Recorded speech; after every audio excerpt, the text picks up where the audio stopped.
YouTube-ზე ხალხს ასპონსორებენ იმ შემთხვევაში, თუ ამ ადამიანს ყავს აუდიტორია და რაღაც ინფლუენსი გააჩნია ამ აუდიტორიაზე, რაღაც ავტორიტეტი, ისტორია, ის ძველი ამბავი რომ დაიწყე რაღაც არაფრიდან და გამომწერები დააგროვი და სპონსორები ყავს და მთელი ამბავი.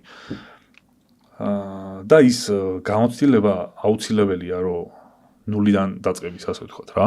და შენ თუ გადმოდიხარ აქ და უკვე თიმი ყავს სპონსორის გადმოსახედიდან შენ ახალი ხარ აქ მიუხედავად იმისა რომ სხვა ნებისმიერ ადგილზე უკვე წარმატებული იყავი თუნდაც.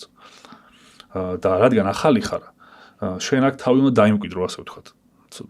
და თავის დასამკვიდრებლად დროა საჭირო და ამიტომ თავიდან არ გასპონსორებენ როგორც წესი. და შესაბამისად შენ თუ გუნდით გამოხვედი და იმ გუნდს ანაზღაურება ჭირდება და შემოსავალი ჭირდება, მანდვე იჭედები შენ თვითონ.